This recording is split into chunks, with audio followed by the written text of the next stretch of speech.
Good morning বন্ধুরা। তো আরও একটা নতুন ভিডিও নিয়ে তোমাদের সামনে চলে এসেছি। তো যারা আমার নতুন ফ্রেন্ড আছো, তো তারা অবশ্যই নতুন যারা আমার পরিবারে আসছো, তো তারা অবশ্যই বারে বারে করে বলছি, প্রতিটা ভিডিওতেই বলছি, কমিউনিটিতে কমেন্ট করো, আমি চলে যাব তোমাদের পরিবারে। আর দিদিভাই দাদাভাইরা যারা আমার পরিবারে আছো, সব সময় আমার পাশে আছো, তারা অবশ্যই আমাকে সাপোর্ট করবো, আর তোমাদের পাশে আমি সব সময়ই আছি। তো বন্ধুরা, আজকে সেজে গুজে নিয়েছি, আর সাজুগুজু করে নিয়েছি। তো কেন বলো তো? তো চলো, মুখে বলবো না, কোথাও যাচ্ছি। তো শাড়িটা পরে কেমন লাগছে বলো। তো এই শাড়িটা তোমাদের দাদাভাই আগের ভিডিওতে দেখিয়েছিলাম, তোমাদের দাদাভাই পুজোর সময় কিনে দিয়েছে। তো আমার না কোনো পুজোর শাড়ি ছিল না, এইরকম শাড়ি ছিল না। শাড়ি তো আছে, কিন্তু এরকম শাড়ি ছিল না। তো শাড়িটা পরে কেমন লাগছে অবশ্যই কমেন্ট করে জানাবে। তো ফাইনালি চলে এসেছি। তো এই ভিডিওটা যারা দেখবে তাদের অবশ্যই ভালো লাগবে।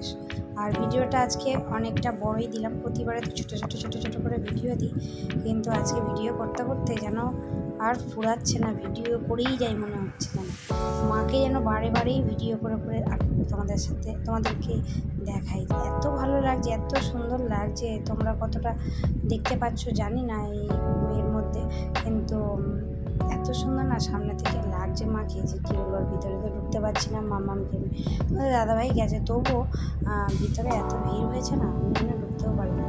আর এখানে কি বলতো, এটা প্রতি জায়গায় হয়, 1 বছরে যে ঠাকুরকে বাইরে বের করে এই বট গাছে রেখে দেওয়া হয়, আর নতুন ঠাকুর আবার ওইখানে নতুন করে প্রতিষ্ঠান করা হয়। আর আজকে শীতলা পুজো, কালকে আছে তেমন শীতলা যাত্রা বলে না, শীতলা যাত্রা, সেটাও তোমাদের সাথে শেয়ার করবো যদি যাই। তো মামামকে নিয়ে না আর যেতে পারি না, অনেক জায়গায় না যেতে পারি না, কারণ প্রতি বছরই এখানে আমি আসি, আমাদের বাড়ির সামনেই একদম। তো এখানে আমরা জন্য পান্তা করি, কারণ শীতলা পুজোতে ঠান্ডা করে খেতে হয়। তো বছরে একবার এখানে রান্না পুজোতে আর এই শীতলা ঠাকুর পুজোতে আমরা পান্তা করে খাই, আর এখানে পুজো দিই। তো তারপরে রাত্রিবেলা তোমাদের শেয়ার করতে পারিনি, মামার জন্য তো ক্লিপ কিনতে গেছিলাম। তো তারপরে সন্দেশও নিতে এসেছিলাম, পুজোর প্রসাদ নিয়ে গেছিলাম সন্ধ্যেবেলা, আমাদের ঘরে এসেছিল। ফোন নিয়ে আসেনি বলে তোমাদের সাথে শেয়ার করতে পারি না। আর মাকে এত সুন্দর লাগছে, মা শীতলাকে, তো দেখো কত সুন্দর করে সাজিয়েছে। আর ঠাকুর মশাইটা সামনে থেকে সরছেই না, শুধু ভিডিও করেই যাচ্ছে, আমাদেরকেও একটু করতে দাও।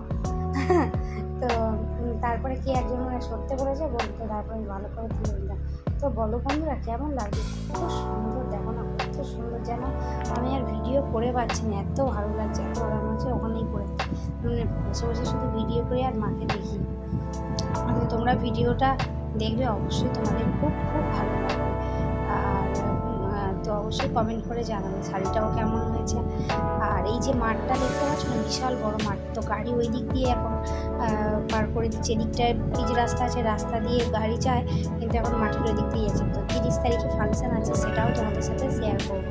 আমাদের এইরকম বিশাল ভালো মানে শিল্পীদের নিয়ে আসে বেতাচ্ছে। এই যে রাস্তা দেখছো গাড়ি, এখান দিয়ে কিন্তু অরিজিনাল গাড়ি যায়, তো এখন যাচ্ছে। তো তারপরে রাত্রেবেলা পটল ভাজা আর আলু ভাজা করেছিলাম আগের দিনে পান্তা, তো এদের খেয়ে হয়নি, ওই জন্য চপ করতে তো জীবনে কোনো দিন পারিনি, চপ করিনি, তো এই প্রথমেই হাতে করি। তো ভাগনা সব কিছু করে দিয়েছে, আমি শুধু দিয়েছি। দেখো কেমন হয়েছে কমেন্ট করে জানিও। তো পুরো অর্ধেক চুনে জানিয়ে গেছে, মানে ভাজতে না শুধু ফুটছে, অনেকটা ফুলে উঠছে, কিন্তু কি বলো তো, হাতে যে চিপাটা হাতের মধ্যে রাখছি, সে হয়ে যাচ্ছে, ভেঙে যাচ্ছে বারে বেসনের মধ্যে। তো যতটুকুনি পেরেছি ততটুকুনি তোমাদের সাথে শেয়ার করেছি। তো বন্ধুরা, ভালো লাগলে একটা লাইক করে দিও। গুড নাইট, সবাই ভালো থাকবে, সুস্থ থাকবে।